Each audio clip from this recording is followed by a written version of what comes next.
Hi guys, Rocky here again. Just wanted to give you guys an overview of my Marshall amp that I have in my music room here that I bought probably a couple of years ago, a year and a half ago. It's a nice 50-watt Marshall.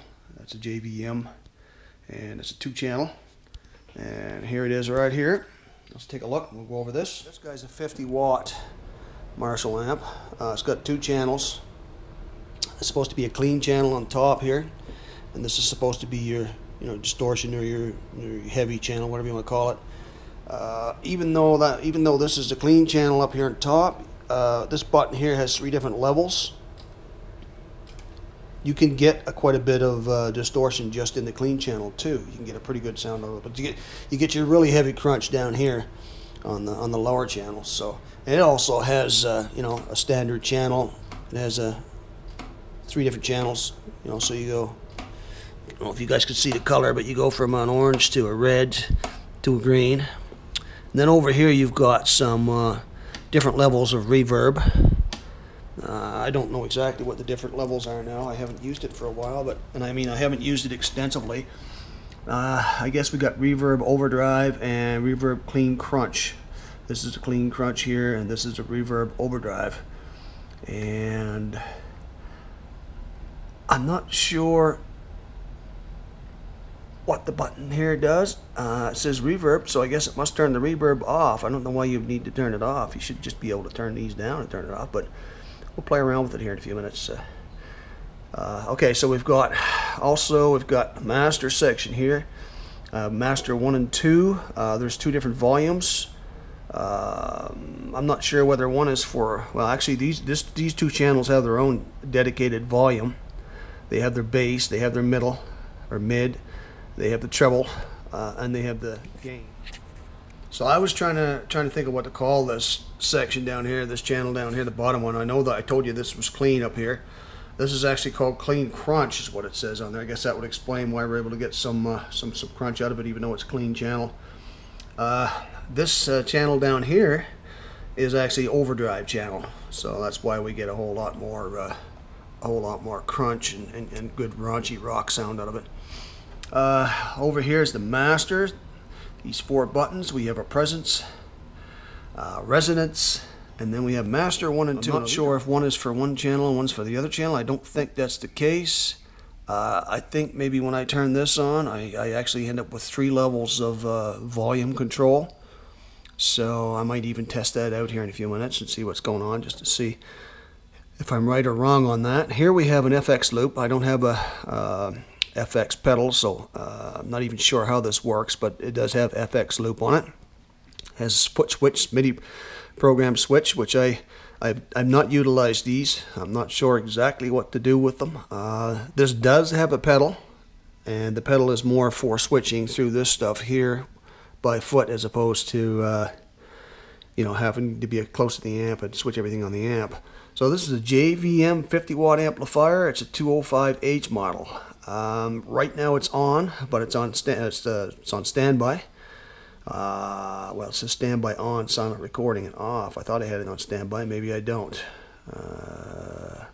One way to find out is to give the guitar a little strum and see if we got any sound. We turn the volumes back up a little so we have something there. Okay, nothing. Yeah, okay, so this is standby, and this is a little, to me, standby silent recording, this is a little unintuitive to me.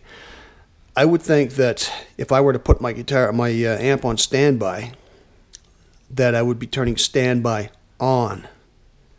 But in fact, the way it works is you turn standby off.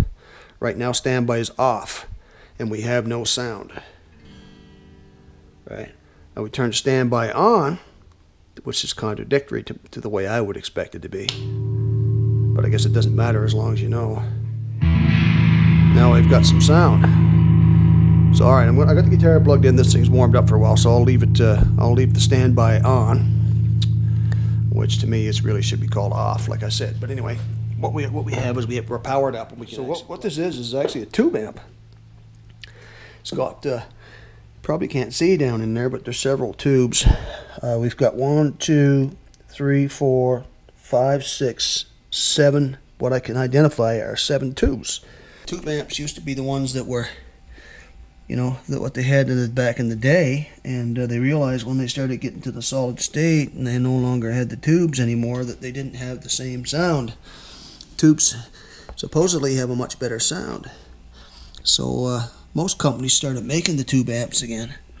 This one here, as you can see, will take quite a variety of setups in terms of cabinets with speakers. And there's got a few other things on there that I've not used and don't know much about. But nonetheless, it's more than adequate for what I want. And I mean, I love it. It's got a great sound. The guitar is probably out of tune. I'm going to check it here in a second, and then I'll come back and just do some strumming on there just so you can get a sample of the sound. But at the same time that I bought that amp, I don't know, I think it was $1,200 or $1,500. I forget exactly what it was now, but it doesn't matter. Money's gone. I got the amp, so she's mine now. So I complimented the amp. At the same time, I decided if you're going to have the amp, you got to have some speakers. Obviously, you can't use the amp without speakers, so there was a nice cabinet there. I think the cabinet, I couldn't say for sure what the price was on the cabinet now. It wasn't that bad. I think they're around, I don't know, $600-700 new or something like that. I could be mistaken. But anyway, I got the cabinet. It's got 4 speakers in it. It's Marshall. I'm not sure if it's got greenbacks or what the speakers are. I know they sound really good. After I got that and had it for a while, Sean told me that on I forget what it was, one of the sales sites online, actually a guy was selling another amp almost identical to it that he'd actually used in a band. He played a lot. He was buying bigger, better equipment, moving out of the province and moving someplace else, and he wanted to sell this quick. So I got this one for, oh man, I forget now. I think it was $250, $300, something like that. And it's got 4 speakers. And Sean looked at it, told me that it had the Celestial greenbacks, I think, which are supposed to be really high quality speakers, good sounding speakers. It does have that one little knock in the front there. That didn't go through to a speaker. That's just in the cloth material on the outside, and the beads or whatever threads hanging in the back aren't touching anything, so there's no problem there. Well, I actually have had this hooked up with both speakers, both cabinets attached to it, and man, does it ever pump out the sound. Shortly after I got this one, Sean decided that he wanted one too, so he went down and he got the 100-watt Marshall amp. His has only 1 channel. He says it has more channels by changing some settings on it. I'm not exactly sure what it is, but it's not a true 2-channel. Like this one actually has a true 2-channel. His doesn't, but this is 50 watts and his is 100. His pumps out a whole lot more volume, obviously. It's a very nice outfit. He also got, I think he also got himself a Marshall 4-speaker cabinet as well. And he can play really good, so I mean, you know, the equipment that he's got is actually, I mean, he's not in the band or anything, but he can actually play well enough that he can use the equipment. He could go and he'd step into a band and play with somebody and take his equipment and put it to good use, right? He's also got himself a few pedals. He knows how to use the pedals. He's really good with that. The whammy style, or what do you want to call it, like a whammy bar style. He can use a whammy bar. He's good at all that stuff. I can't play like that. I could probably learn if I tried hard enough, but I mean, I know the basics. That's pretty much all I do. But anyway, I want to show you the pedal that came with the Marshall amp. So this is the pedal that came with the Marshall amp, and like I said, you know, I could switch between different settings on the amp using this pedal. It's got a pretty long cable on it, so the amp could be, you know, 20 feet away or so, and I could change the settings with my foot on this, which is nice to have, I guess. This is a pedal here for. There's the old plate right there off my Ninja ZX 600, which I had to sell. I'll get another one eventually. But a little dust on there. This one here, this is the pedal that came with the Line 6. It also lets me customize the settings and change the settings and everything from clean to crunch and various different things right off that amp as well, without having to be too close to the amp. So I played around with that a little bit. This can be used as a volume. You click it.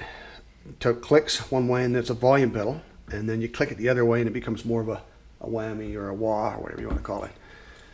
So this guy here is a bass amp that Greg had.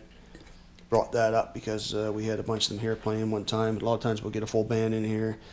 There wasn't enough guys in here to play all the equipment. We have drums, and you know, we have bass guitar, and we have the these other amps and stuff, and a lot of acoustics. So I guess that's pretty much it for now, guys. Until next time, peace out.